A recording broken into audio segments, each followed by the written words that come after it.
مشہور ہے کہ کسی بادشاہ نے یہ شرط رکھی تھی کہ اس لڑکی سے شادی کروں گا جو کبھی نہ ختم ہونے والا قصہ سنائے، جس رات قصہ ختم ہو اس رات اس کا کام تمام میں کر دوں گا۔ لیکن اس کی داستان 1001 رات تک چلتی رہی تھی اور یوں اس کی جان بچی تھی۔ یعنی یہ جو بات کر رہے ہیں نا وہ الف لیلہ کی تھی، یعنی وہ ایک لڑکی تھی، وہ بادشاہ کو جو ہے 1000 راتوں تک جو ہے نا وہ ایک کہانی سناتی رہی تھی اور وہ کبھی ختم نہیں ہوتی۔ پلاٹ کی دو قسمیں ہیں، ایک سادہ پلاٹ ہوتا ہے جی اور دوسرا پیچیدہ پلاٹ ہوتا ہے۔ سادہ پلاٹ کون سا ہوتا ہے جی؟ جس پلاٹ میں ابتدا ہو، درمیان ہو، پھر اختتام ہو۔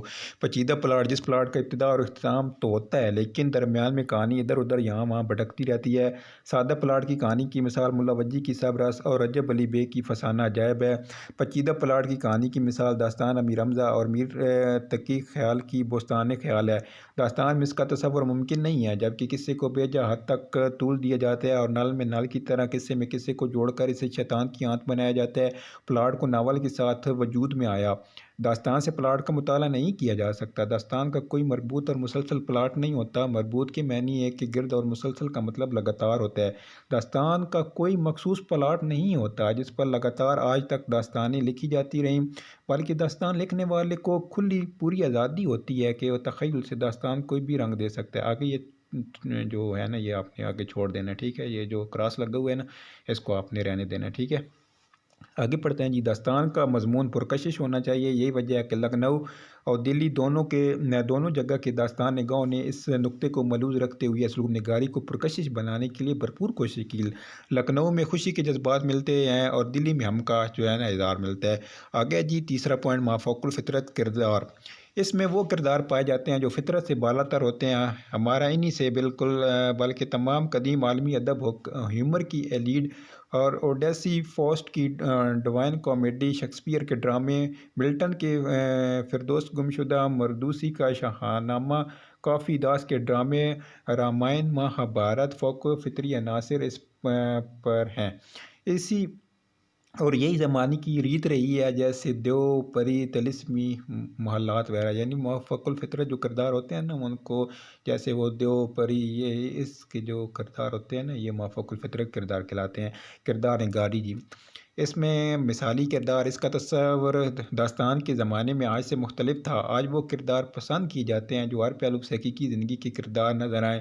ان میں وہ خوبیاں اور عیب پائے جاتے ہیں جو سچ مچ کے انسانوں میں ہوتے ہیں، مگر اس طرح کے کردار کا داستانوں کے لیے موضوع نہیں تھے، اور ایسے کردار موضوع تھے جنہیں دیکھ کر خوف زدہ ہو جائے اور کارنامے سن کر حیرت میں پڑ جائے۔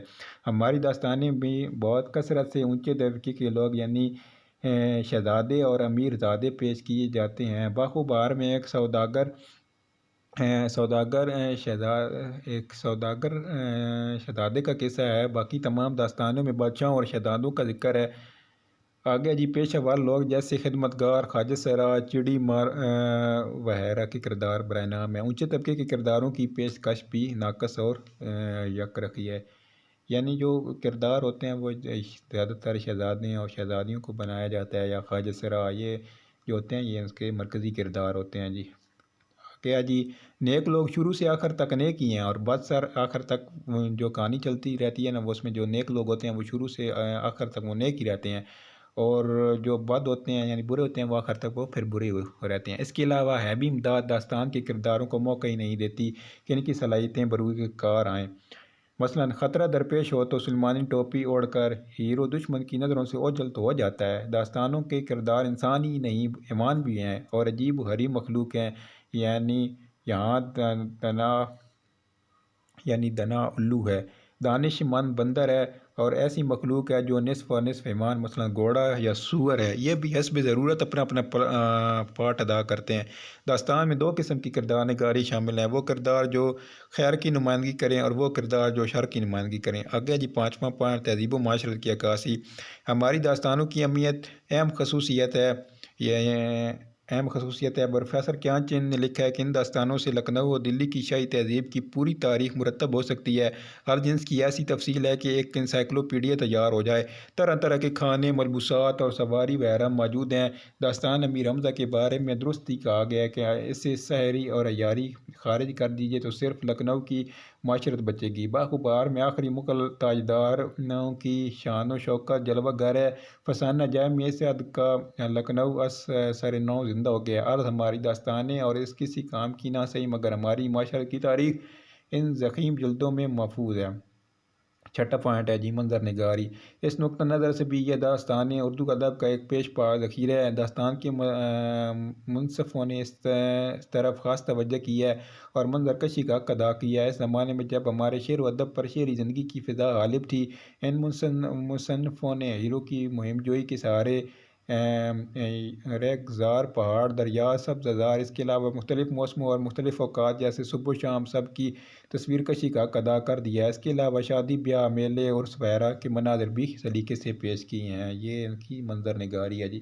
آگے جی سادہ بیان۔ داستان جو ہوتی ہے وہ سننے سنانے کا فن ہوتا ہے، اس لیے کوئی چیز سنانے کے لیے لکھی جائے تو اس کا طرز بیان الگ ہوتا ہے۔ یہاں ضرورت ہوتی ہے ایسے جملوں کی جنہیں داستان کو مناسب اتار چڑھاؤ کے ساتھ پیش کرے اور دال پائے۔ مترادفات کی بھی یہاں ضرورت ہوتی ہے۔ الفاظ بھی ایسے ہونے چاہیے جو سنانے والوں کی زبان سے ادا ہوں تو ایک سماع بن جائے، اور داستانوں میں اس کا اہتمام کیا گیا۔ اسلوب نگاری۔ زبان و بیان کے اعتبار سے داستانوں کے دو اسالیب ملتے ہیں، سادہ با محاور، رنگین مسجع۔ فارسی میں پہلے کی سب سے واضح مثال باہو بہار ہے اور دوسری کی فسانہ عجائب۔ دونوں انداز کے مصنفوں نے اپنے اپنے اسلوب میں کمال فن کا مظاہرہ کیا ہے اور اردو نثر کے فروغ میں ناقابل فراموش کارنامے انجام دیے ہیں۔ داستانوں میں دو اقسام کے اسلوب اختیار کیے گئے ہیں، پرتکلف اور پرشکوہ انداز بیان جیسے نو طرز مرصع اور فسانہ عجائب میں ہیں، سلیس اور سادہ انداز بیان جیسے باہو بہار اور قصہ مہر افروز و دیر میں ہے۔ خطیبانہ جو لہجہ ہے جی داستان کا۔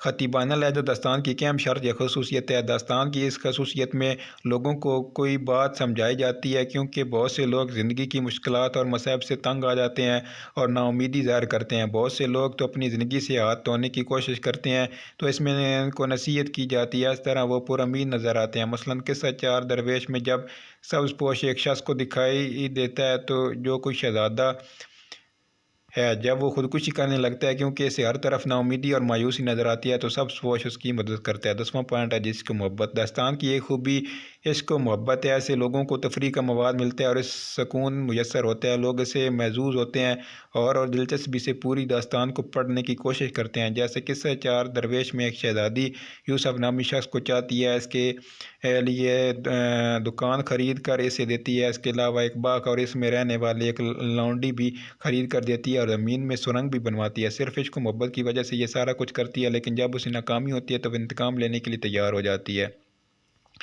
11واں پوائنٹ ہے جی محیر العقول واقعات۔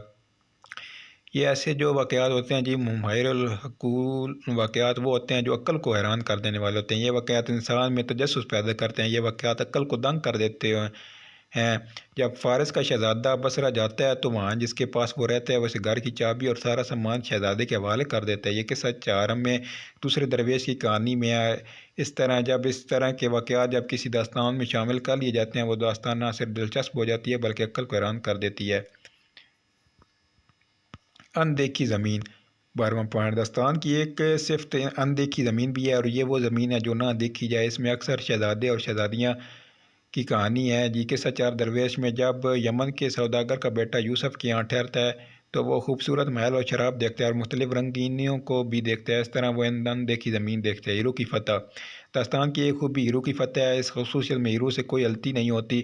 داستانوں میں ہیرو کا کردار ہمہ صفت موصوف ہوتا ہے، خوبیوں کا کامل نمونہ ہوتا ہے۔ پرانی داستانوں میں شہزادے بھی علامتیں کا عنصر ہوا کرتے ہیں، کسی چیز کے ساتھ کسی خیال کو باندھ دینا۔ داستان میں ہیرو کو بڑھا چڑھا کر بیان کیا جاتا ہے۔ ہیرو بیک وقت میں سب کی مدد کر رہا ہوتا ہے۔ اخلاقی سبق۔ داستان کا مقصد نہ صحیح لیکن تمام داستانوں میں کسی نہ کسی شکل میں موجود ضرور ہے۔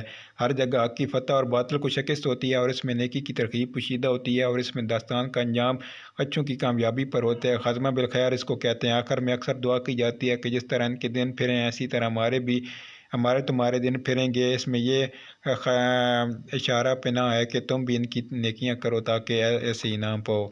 تو یہ تھا جی آج میرا داستان کا ٹاپک۔ پھر انشاءاللہ جو ہے نا آگے داستان کی روایت والا وہ انشاءاللہ جو ہے نا نیکسٹ ویڈیو میں آپ کے ساتھ ڈسکس کروں گا۔ تو کائنڈلی جو ہے نا پلیز مہربانی ہوگی آپ کی میرے چینل کو ضرور سبسکرائب کریں۔